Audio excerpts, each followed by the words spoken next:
ॐ नमः सिद्धिभ्यः नमो अरिहन्ताणं नमो सिद्धाणं नमो आयर्याणं नमो उवज्झायाणं नमो लोय सवसाहु। त्रिलोकवर्ती त्रिकालवर्ती अरहंत सिद्ध आचार्य उपाध्याय सर्व साधु परमेश्वरी भगवंतों को भक्तिपूर्वक नमस्कार। द्वादशांग श्रुत देवता स्वरूपा जिनवाणी माता सरस्वती देवी को भावपूर्ण वंदन। दीक्षा शिक्षा गुरु आचार्य विद्यासागर महाराज जी को नमोस्तु। भारत में विराजमान सभी आचार्य उपाध्याय साधुओं को नमोस्तु। गणिनी आरिका माता जी और शेष आरिका माता जियों को वंदना। अयलक शुल्लक महाराजों को और क्षुल्लिका माता जियों को इच्छाकार प्रतीक्षाकार। यस्य स्वयं स्वभावाप्ति रभावे कृत्स्नकर्मिणः तस्मै संज्ञान रूपाय नमोस्तु परमात्मने।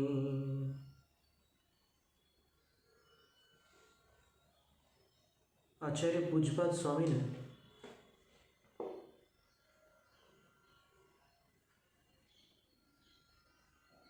संसार से मोक्ष की यात्रा कैसे होती है उसका एक सुंदर उपदेश दिया है, जिसको इष्ट उपदेश इष्टोपदेश कहते हैं। इष्ट का अर्थ होता है जो अपने को अपने लिए हितकारी, अपने लिए प्रिय है। और उन्होंने एक पत्थर से सोना कैसे बनता है इसका उदाहरण लेकर के आत्मा से परमात्मा कैसे बनते हैं उसका विवरण किया है। बहुत सुंदर ग्रंथ है। और अभी तक जो अपन ने पढ़ा उसमें संसार, शरीर, भोग, राग, द्वेष, मोह, इनका वर्णन पढ़ा। और फिर 19वें काव्य में आचार्य महाराज ने कह दिया कि जो शरीर के लिए हितकारी है वह आत्मा के लिए हितकारी नहीं है, और जो आत्मा के लिए हितकारी है वो शरीर के लिए हितकारी नहीं है। अब आचार्य महाराज जी कहना चाह रहे हैं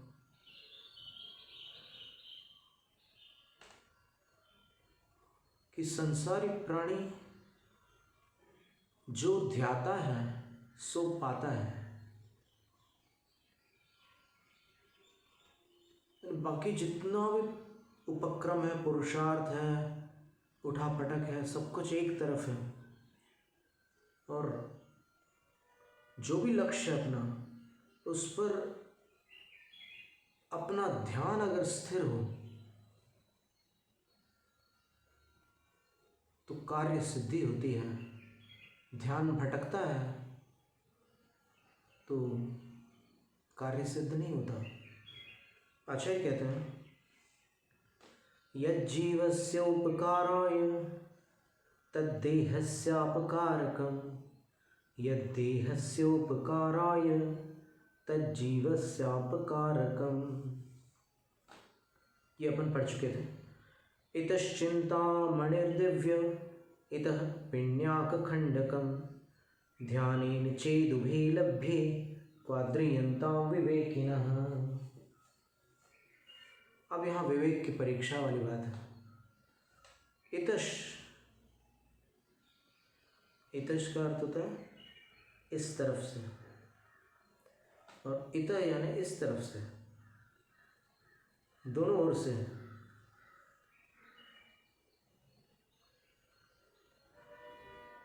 दिव्य चिंतामणि, एक ओर से दिव्य चिंतामणि, देवलोक का एक रत्न माना जाता है, चिंतामणि रत्न।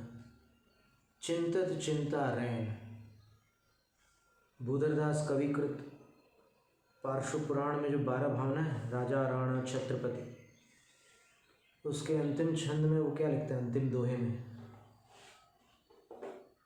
जांचे सुर तरु देय सुख चिंतत चिंता रैन, बिन जांचे बिन चिंतवे धर्म सकल सुख देन।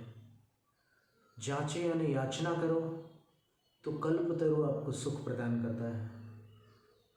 चिंतत चिंता रैन, और चिंता करने से चिंतामणि आपकी चिंतित वस्तु प्रदान करता है।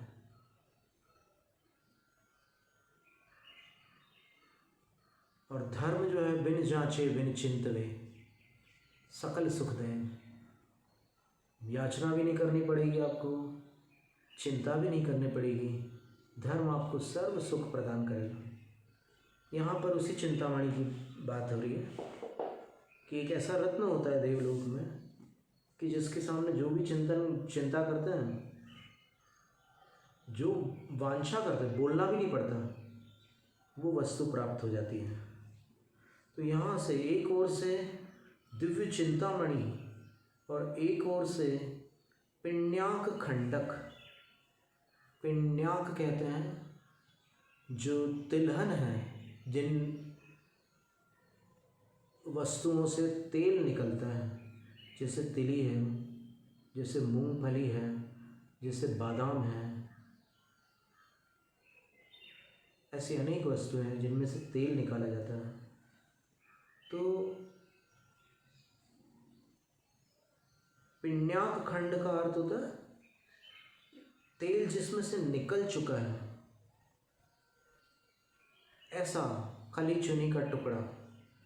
और खंडक, उसके खंड के बाद में क और लगा दिया है, उसका मतलब हो गया कुत्सित। कहा व्याकरण में आता है कि अगर कभी ऐसा शब्द मिले आपको जिसमें क लगा है, हर जगह नहीं, यहाँ जैसे खंड है तो खंड में अगर क लगा दिया तो फिर उसका अर्थ हो जाएगा कि उसका बिगड़ा हुआ टुकड़ा, यानी ऐसा टुकड़ा जिसमें फफूंद लग गई हो, अथवा जिसमें से दुर्गंध आ रही हो, जिसमें कड़वाहट हो, अथवा जिसमें और भी कोई विकृति हो, उसको पिण्याक खंडक कहते हैं।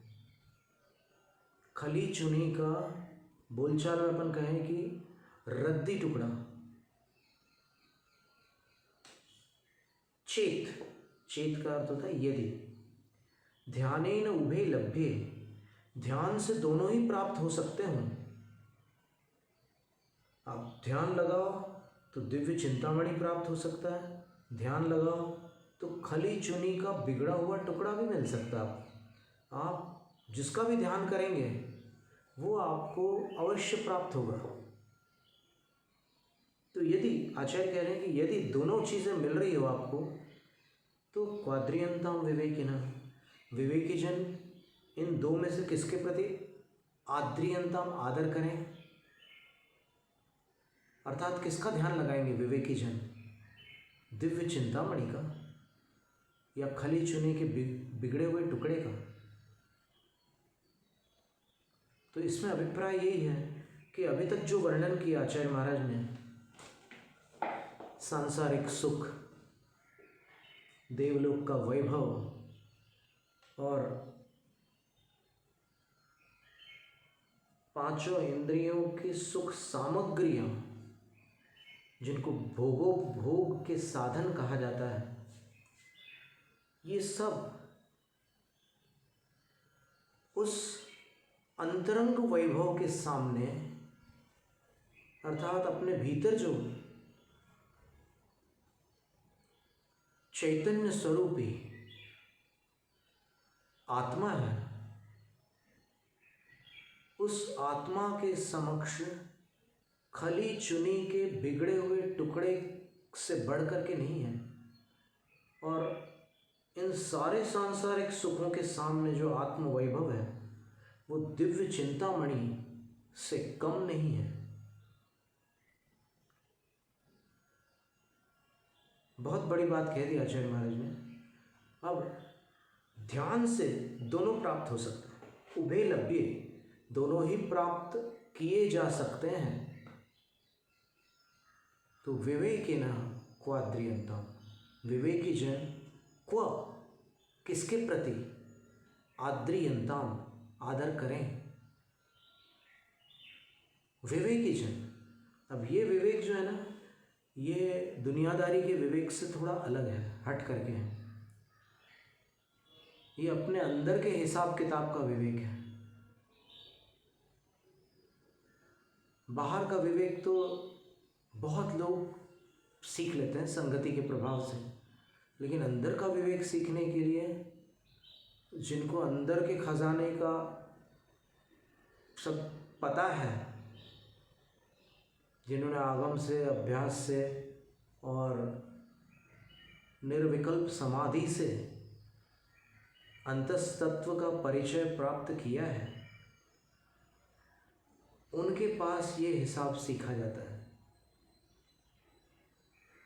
दुष्कर है, सुलभ नहीं, क्योंकि इसकी रुचि ही बहुत दुर्लभ होती है। क्या है कि अनजान वस्तु है, परिचय है नहीं, सिर्फ सुनने में आता है आत्मा आत्मा आत्मा, और कुछ शब्दों में कुछ आकर्षण आ जाता है तो उन शब्दों में रुचि उत्पन्न हो जाती है, साधना की रुचि छूट जाती है। तो ये तो ऐसी वस्तु है कि जो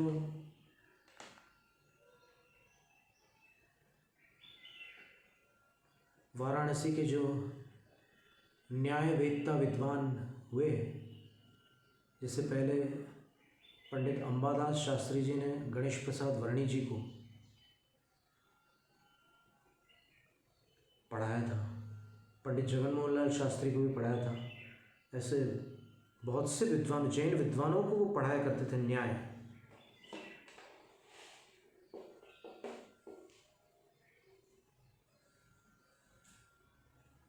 वो यद्यपि शैव धर्मावलंबी थे, ब्राह्मण थे और शिव जी को मानने वाले थे, लेकिन उनके व्याख्यान आपको जैन ग्रंथों की पंक्तियों पर भी मिल सकते हैं। पुराने जो स्मृति ग्रंथ, अभिनंदन ग्रंथ छपे हैं, उनमें पंडित अंबादास शास्त्री के लेख अगर आप पढ़ेंगे तो वहाँ आपको जैन शास्त्रों की पंक्तियाँ जो उनको मुखाग्र थी, कंठस्थ थी, उस पर वो बड़ा सुंदर व्याख्यान करते थे।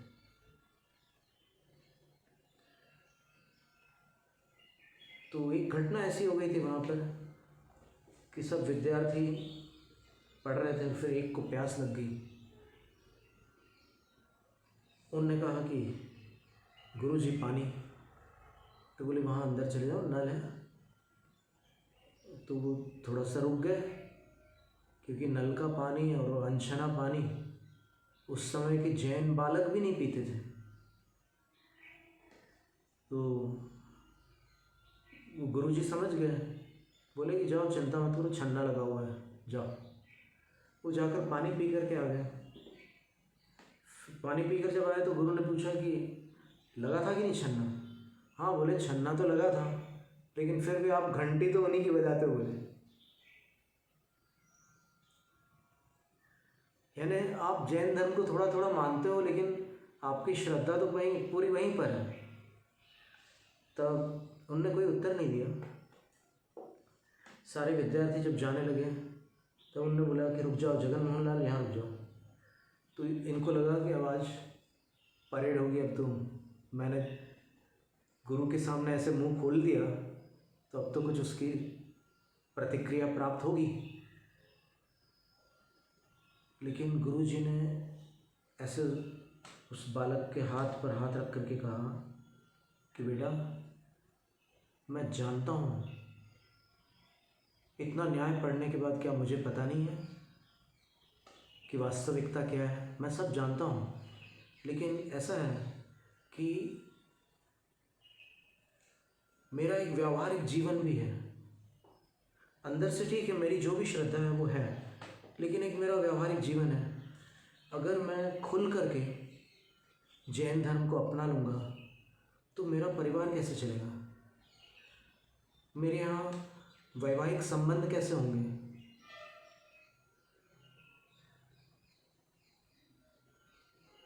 मेरी कन्या का क्या होगा?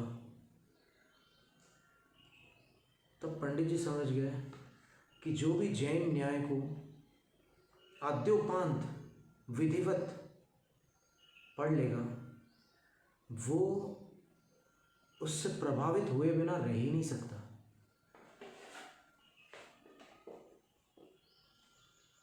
ऐसे और भी कई उदाहरण हैं, पर ये एक उदाहरण था।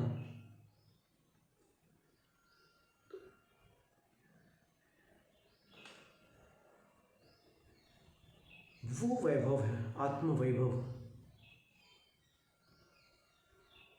उसका परिचय आगम से होता है और आगम के ज्ञाता कोई अनुभवी गुरु से भी परिचय प्राप्त हो सकता है।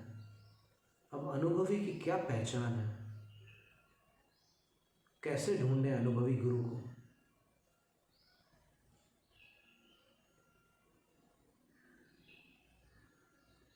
भीड़ के निर्णय से गुरु का निर्णय करना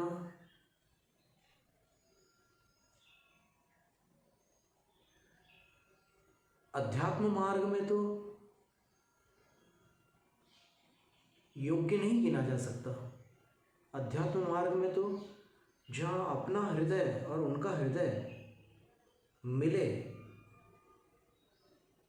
वैराग्य, त्याग, साधना, तप, संयम, ध्यान, ये सब जहाँ पर अपने को देखने मिले, जहाँ आवेश, आग्रह, प्रपंच, नाम, बड़ाई,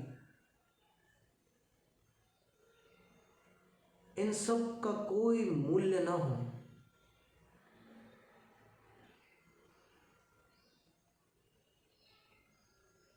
जहाँ केवल संसार से पार होने का मार्ग हो,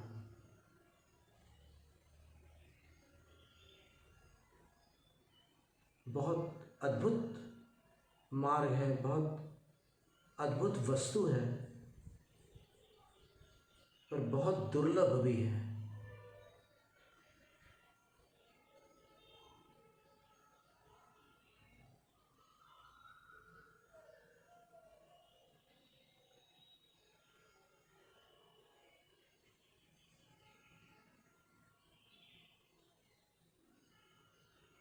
जो खुद से अनजान है वही चाहते नाम, जो अपने को जानते वो रहते गुमनाम। ये वो मार्ग है, ये जिन मार्ग है। कितने योगी जंगलों में आत्म कल्याण करके सिद्धालय में विराजमान हो गए, किसी को पता भी नहीं चला, और वो अनंत काल के लिए आनंद सागर में निमग्न हो गया। जो अपने को नहीं जानते वो दूसरों को क्या जानेंगे, और उनकी प्रशंसा से एक साधक को क्या प्रयोजन? वो तो अपनी अंतर यात्रा के लिए निकला है, वो एक प्रकाश की यात्रा के लिए निकला है। तो आचार्य कहते हैं कि वो ध्यान है, ध्यान एक बहुत अद्भुत प्रक्रिया, जिसका रस यदि आ जाए किसी को तो बाकी रस फीके पड़ जाते हैं। जिसका आनंद यदि किसी को प्राप्त हो जाए तो उस आनंद के सामने चक्रवर्ती का वैभव भी शून्यवत है। तो आचार्य कहते हैं कि ध्यान से दोनों प्राप्त हो सकते हैं, अलौकिक वैभव और लौकिक वैभव। अलौकिक वैभव दिव्य चिंतामणि तुल्य है और लौकिक वैभव खली चुनी के बिगड़े हुए एक टुकड़े के तुल्य है। अब विवेक हो तो सोच लें कि क्या चयन करें। ये चयन अपने को ही करना है, किसी से पूछना नहीं है। जिससे भी पूछोगे उसको स्वयं पता नहीं होगा तो क्या जवाब देगा, अपने को ही चुनना होगा। जय नम जय दुशासन। बोले छुलक रत्न श्री 105 ध्यान सागर जी महाराज की